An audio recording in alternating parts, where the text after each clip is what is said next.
Hey everybody, it's Ron from Pick Dawgz, and this is Ron's Rundown. We're going to go over the MLB games scheduled for Sunday, May 15th, 2022. Now, if you like what you see, make sure to give this video a big thumbs up and subscribe to our channel. And don't forget to leave a comment down below with what your baseball picks are for Sunday's games.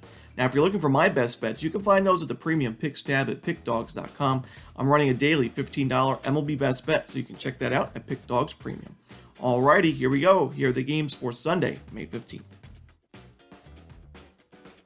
In our first matchup, we see the San Diego Padres taking on the Atlanta Braves. Joe Musgrove and Kyle Wright are your starters for this one. Now, this is a really tough game, and it's been a really tough series to read, in my opinion. Joe Musgrove, Kyle Wright, both starters off to great starts this season. Kyle Wright did struggle a little bit last time out against the Red Sox, but I do think the Braves, you look at their numbers offensively, they're ranked 11th in baseball in team OPS against righties this year, and they are ranked 5th in baseball in isolated power against righties, while the Padres ranked 22nd in isolated power against righties, 20th in team OPS against righties. The Braves are the home team here, so they have home field advantage, and they have the better offensive numbers against right-handed pitching. I'm going to lean towards the Braves on the money line at home, but certainly not a game I'm going to be rushing to bet. In our next matchup, we see the Cincinnati Reds taking on the Pittsburgh Pirates. Hunter Green and Jose Quintana are the projected starters for this one. Now, Hunter Green, the Reds are really just giving him this season to develop in the major leagues. He's certainly struggled, and some say, maybe he should be brought down to the minors, but the Reds are giving him ample opportunities to improve, and we saw last time out a really strong start from him. He only gave up 2 earned runs in 5 1/3 innings with 6 strikeouts in that one against a really good Brewers lineup, and that was at Great American Ballpark, a very hitter-friendly ballpark. I do think he pitches well against a Pirates lineup that just hasn't shown much this season. They're ranked 23rd in baseball in team OPS against righties, 21st in baseball in isolated power against righties. So I don't think the home run ball is going to be a big issue for Green in this one. On the other side, the Reds lineup is heating up, and Jose Quintana, sure, he has a 2.7 ERA, but he is definitely susceptible to giving up some offense in this one. Last time out he pitched well against the Dodgers, but he had 4 walks in that one. The walks have been an issue for him. Contact has been an issue for him. Doesn't really strike out a lot of batters. So give me the Reds here on the money line as the road dog. Next up, we see the Toronto Blue Jays taking on the Tampa Bay Rays. Now, we don't have an official lineup for this game quite yet, so we could see a pitching change, but right now, it should be Alek Manoah and Corey Kluber. I do like the Blue Jays a bit on the money line here, just a lean for me. Manoah's been their best option in the rotation this season, 1.75 ERA, 35 strikeouts in 36 innings. Corey Kluber, he got roughed up in his last outing, and against the Blue Jays lineup that I do think is better than the Rays, I think he's in trouble yet again. Kluber, 11 hits, 8 earned runs, 2 home runs against the Angels, and only 3 innings of work last time out. That was a 12-0 Rays loss. I'm not sure it's going to get that ugly, but I do like the Blue Jays to win this game in the end. So give me Toronto on the money line. In our next game, we see the Baltimore Orioles taking on the Detroit Tigers. Tyler Wells and Tariq Skubal are your starters here. Now, both pitchers have pitched well in 2022 for the most part. Wells, a 3.75 ERA, but my biggest issue with him, a 4.3 xFIP this season. Home runs have been a little bit of a problem for him in this season and in recent years. His strikeout numbers are way down from what we saw from him in the minor leagues. Only 6.38 Ks per 9. He's going up against a guy in Tariq Skubal that's having his best year in the majors thus far. In 2020 and 2021, Skubal had a big problem with allowing home runs. He gave up more than 2 home runs per 9 in both of those seasons. But in 2022, he's made big improvements, and he's only got 0.53 home runs per 9 allowed this year. And that's the reason why his ERA is at 2.94 and his FIP is at 2.42. He's facing an Orioles lineup that's ranked 28th in baseball in team OPS against lefties. I think he delivers here, and I like the Tigers on the money line. Next up, we see the Milwaukee Brewers taking on the Miami Marlins. Brandon Woodruff and Eliezer Hernandez are on the mound for this one. Now, we've seen both pitchers struggle at times, but I do worry more so with Eliezer Hernandez in this one, as his biggest issue has been the home run ball this year. He's given up at least 1 home run in 4 of his last 5 starts, and he's facing a Brewers lineup that's ranked number 2 in baseball in isolated power against righties this season. They're also ranked 6th in baseball in team OPS against righties. I know the Marlins have definitely done a good job against right-handers themselves, but I think the Brewers' offense shows up a little bit more than Miami's does. So give me the Brewers on the money line in this one. Next up, we're going to see the Washington Nationals hosting the Houston Astros. Justin Verlander and Patrick Corbin are the projected starters for this contest. Now, Justin Verlander, what more can be said about him? A legend of the game, and he's off to an amazing start in 2022 with a 1.55 ERA, coming off a start against the Minnesota Twins where he pitched 8 shutout innings with only 1 hit allowed. He is really in great form. Coming off that injury, you like to see it from Verlander. And, on the other side, Patrick Corbin, sure, he has an ERA above 6 this season, but, he's pitching well lately. Last outing, 5 innings of shutout ball against the New York Mets, a solid lineup there. He's facing an Astros lineup that hasn't performed well against lefties this year. They're ranked 22nd in baseball in team OPS against lefties. They much prefer righties this year, where they're ranked in the top 10 in team OPS against righties. But against the lefty hasn't been the case. So rather than laying huge odds, minus 200 plus with the Astros, I'm just going to take the under here. I think both teams struggled to score early on. I do think the Astros win this game eventually, but just no value there with Houston. Give me the under in Houston, Washington. In our next matchup, we see the Cleveland Guardians taking on the Minnesota Twins. Tristan McKenzie and Joe Ryan, a pair of young pitchers going at it in this one. 2 right-handers as well. Now, we know the Guardians can hit righties. They've done it all season long, and they're still ranked number 1 in baseball in team OPS against right-handed pitching, 8th in baseball in isolated power against right-handed pitching. They're going up against Joe Ryan, who pitched really well in his first few starts this season, but did struggle quite a bit last time out against the Astros. 4 innings, 4 hits, 4 earned runs with 5 walks allowed in that one. He got the loss in a 5-0 Astros win. And I think the Guardians get to Ryan here. Joe Ryan, 2.56 ERA, but a 4.33 xFIP. He's only got a 4.9% home run to fly ball ratio, and his career average, 8% throughout the majors. But in the minor leagues, we've seen double-digit percentages as well. So I do think he's going to be regressing a little bit, and I think the Guardians getting so much value here as the underdog, getting plenty of plus money with Tristan McKenzie, who's also pitched really well this season, 2.76 ERA. Certainly his best start to any year in his career, coming off a start against the Blue Jays, 6 innings, 2 earned runs with 6 strikeouts and an 8-2 Guardians win. The Guardians have won 4 of the last 5 times that McKenzie started. Give me the Guardians on the money line as the dog here.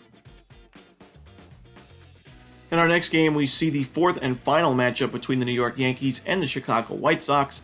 Nasty Nestor Cortez going up against Michael Kopech in this one. Now, I know Cortez has pitched well. I know the Yankees are the best team in baseball record-wise this season, but I do think there is some value with the home dog in the White Sox here. We know Chicago plays its best ball at home, but they also love left-handed pitching. It makes sense. Their lineup is mostly made up of right-handed hitters, especially at the top with guys like Anderson, Abreu, and Robert. And they're ranked 5th in baseball in team OPS against lefties this season. They're also ranked 5th in baseball in isolated power against lefties. I think they get to Cortez. I know he pitched really well last time out, but I think the White Sox lineup can get to him. We've seen him struggle at times against the Royals on the road. He did struggle quite a bit against the Blue Jays, gave up a home run in 4 innings of work. I think the White Sox get to him, and Kopech has been fantastic this year. A sub-1 ERA, a .93 ERA to be exact, 30 strikeouts, 29 innings. He's coming off a start against what we mentioned, the number 1 team in baseball in team OPS against righties, the Guardians. He only gave up 1 run. It was unearned, 2 hits, 7 strikeouts in 6 innings. I like Kopech and the White Sox here to get a win and salvage a game in this series. Next up, we see the Boston Red Sox taking on the Texas Rangers. Now, with Martin Perez on the mound for the Rangers, I do think there is some value with Texas on the money line. Martin Perez has really surprised me this season, a 2.1 ERA. He's limited hard contact. The strikeout numbers have actually gone up for him quite a bit. It's still pretty low in terms of average pitcher, but 26 Ks in 34 and a third innings. He hasn't given up a single home run all year, and he's facing a Red Sox lineup that's ranked 29th in baseball in team OPS against lefties.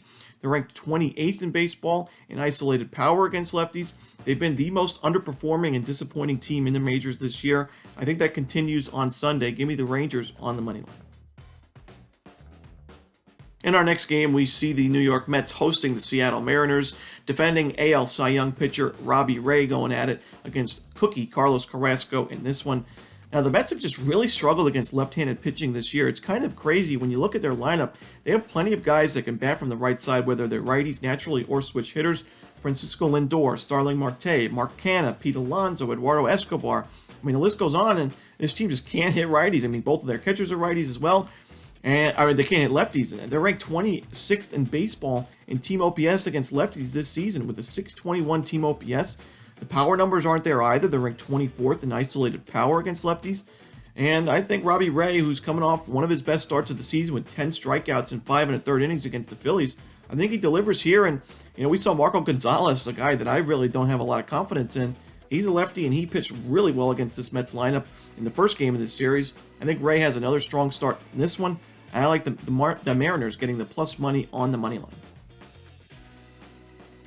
Next up, we see the Kansas City Royals taking on the Colorado Rockies. A pair of lefties going at it in this one with Daniel Lynch and Austin Gomber.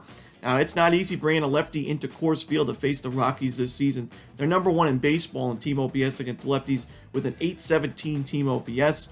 I think they're going to get to Lynch in this one. And Austin Gomber on the other side, he's known to be a Coors Field pitcher, which is kind of an oxymoron because it's kind of hard to be a Coors Field pitcher. It's the most hitter-friendly stadium in the league.